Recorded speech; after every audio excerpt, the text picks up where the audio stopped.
Welcome to Sports Talk with DeAndre Branch. On today's show, I'll be talking about the big prize fight that's happening tonight between Vasile Lomachenko and Rigondeaux.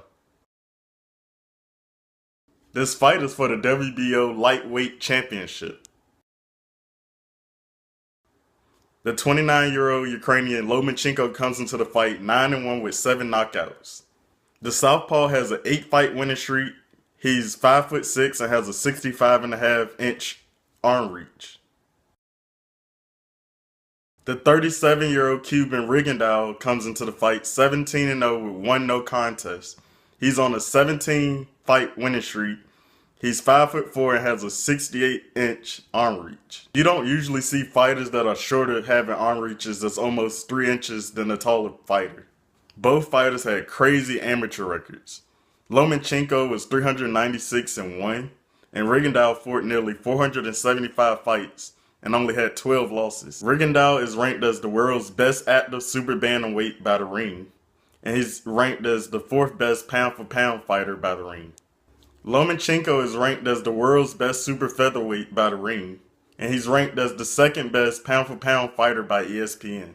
Lomachenko has gotten so much hype and fanfare between ESPN and HBO over the past few years. He lost his 2nd career fight in 2014 against Orlando Salido.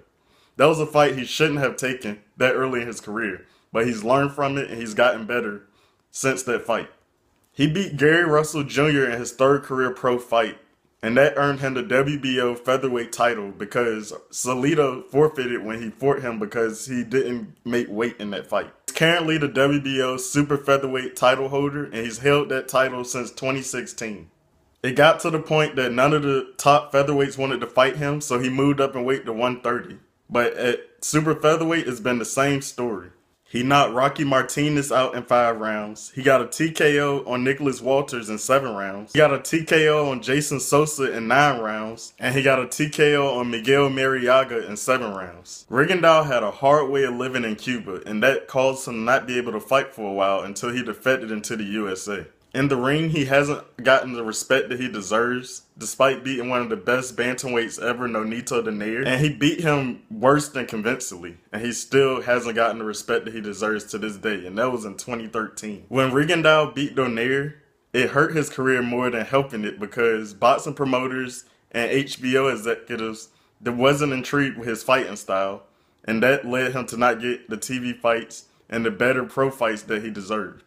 The recognition problems made Rigondeaux end his contract with top boxing promotions, and he ended up getting a contract with Roc Nation, and that has helped solidify his career again. Since being with Roc Nation, Rigondeaux has destroyed Drian Francisco in 2015, he punished Jazza Dickin in 2016, and earlier this year he had a no contest against Moises Flores when he landed a shot after the bell in the 1st round, and that knocked Flores out. No one at the 122 weight class wants to fight Rigondeaux, and he's still not looked at as a superstar.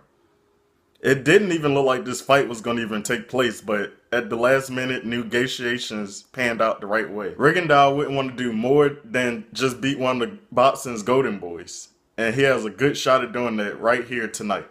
Rigondeaux is taking a huge risk because he's moving up 2 divisions just to fight Lomachenko, but he has the talent and the skill set to actually get the job done.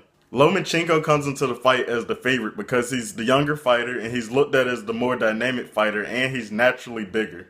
This is the first time since the Russell fight that Lomachenko is actually fighting a fighter that has a great shot at beating him.